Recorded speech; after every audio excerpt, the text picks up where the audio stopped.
Alexander Pope once wrote that all parts are of one stupendous whole, whose body nature is, and God the soul.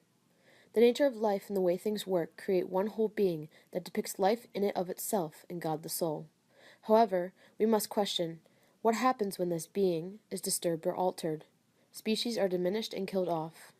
Throughout Earth's existence, 5 major mass extinctions have occurred, wiping out diverse life. Many people are unaware that as mankind continues to inhabit Earth, we slowly destroy our planet. In the sixth extinction, Elizabeth Kolbert explains how and why human beings have altered life on Earth in a way no species has before. During her explorations, Kolbert also works alongside scientists that are in the process of predicting the next extinction, the sixth extinction. This time around, the cataclysm is us, the human race. Travel into the past with Kolbert as she examines discoveries made by past historians such as Megatherium, meaning giant beast, more commonly known as the mastodon to this day. Throughout her writings, Kolbert draws convincing and definitive conclusions through assessment of factual research and quotations which support the idea of a sixth extinction, the extinction of the human race. A passionate and earnest tone compels audiences to deeply understand the author's premise and truly understand how mankind continuously carves their own downfall. Taking the reader step by step, chapter by chapter, it sets the stage with small-scale extinctions, while Kolbert creates a picture that allows audiences to understand how extinction patterns have evolved throughout the past 4.6 billion years. Kolbert's field of study and main focus point greatly relates to the current ninth grade curriculum. As we have discovered in the study this week, the advancement of Earth is a very fascinating process.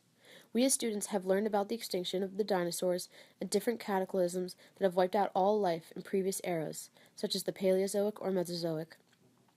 By studying past extinctions, scientists have been able to hypothesize and predict how present-day mammals, humans exactly, will become extinct. Coinciding with this found information, it is rather implied that as each era continues and organisms progress, a widely destructive event will occur that wipes out all life, whether it be long-term or short-term. I do believe that humans will go extinct. However, it will certainly not occur soon, but it is a guarantee, leaving this as a somewhat non-controversial topic. It will happen, but we are not certain as to how it will happen, leaving room for factual debate. No one is certain of what the future holds for us, but I can tell that if pollution and the destruction of Earth continues, we decrease the amount of time we are given on Earth.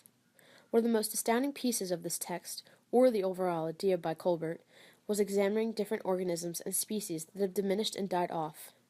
As I had referenced before, the mastodon, compared to today's elephant, was an amazing specimen and a very complex mammal, as shown in the upcoming video.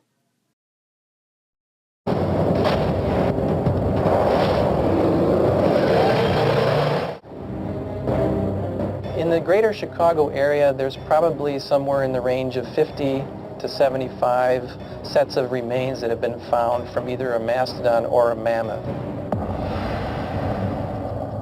Some of those remains are being excavated from a site in a section of parkland outside Chicago. The dig is located in Pratt's Wayne Woods Forest Preserve, about 35 miles from downtown Chicago. You can make something out of that. The area was originally an ancient marsh, later drained for use as farmland.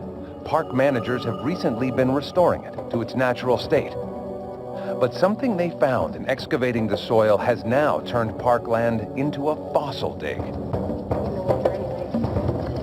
This is the tooth that brought us to this site. The tooth belongs to an American mastodon, which lived in Chicago at the end of the most recent ice age. The Chicago environment was cold, birch forest, and lovely for mastodons, full of mastodons. We are standing at the shore of an ancient glacial lake. It is now marshland because of the thousands of years that have intervened. It would have been cold, and we'd had these great animals coming down to drink, and we know this because of the remains of this animal that was found.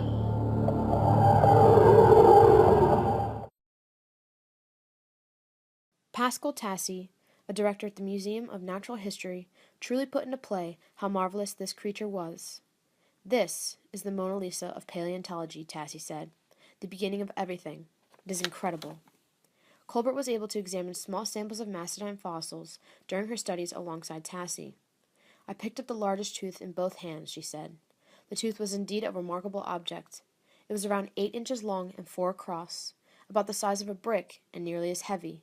The cusps, a pointed end where 2 curves meet, 4 sets each, were pointy and the enamel was still largely intact. The roots, as thick as ropes, formed a solid mass, the color of mahogany wood. To me, it was just eye-opening and quite interesting to see how this creature had adapted in the ways that it had to survive young Earth. The teeth were much rougher and rigid on top for the grinding of tree bark and rough natural resources, whereas elephants to this day have smooth teeth for grinding soft foods like grass. Specific examples like these have caused me to learn that we do indeed know absolutely nothing about Earth, and that there is so much left to learn. It has broadened my perspectives and caused me to realize that we do take advantage of our environment rather than take care of it and preserve it. Colbert captivates readers and opens their eyes to geological and biological history, not to mention that the sixth extinction is the extinction of mankind, a raw, earth-shattering cataclysm. I, as a ninth grader, thoroughly enjoyed this tasteful text and would recommend it to someone who contains a high interest and liking in science. Colbert captivates her audiences and explains the extinction of mankind through evidence found through fossils and the study of biological time. Many people have said the sixth extinction is the biggest story on Earth, period, and Elizabeth Colbert tells it with imagination, rigor, deep reporting, and a capacious curiosity about all the wondrous creatures and ecosystems that exist, or have existed on our planet.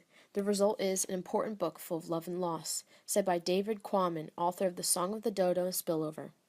I tore through Elizabeth Colbert's The Sixth Extinction with a mix of awe and terror. Her long view of extinction excited my joy in life's diversity, even as she made me aware how many species are currently at risk, said by Dava Sobel, author of Longitude and Galileo's Daughter. Elizabeth Colbert writes in aching beauty of the impact of our species on all other forms of life known to this cold universe. The perspective is at once awe-inspiring, humbly, and deep necessary.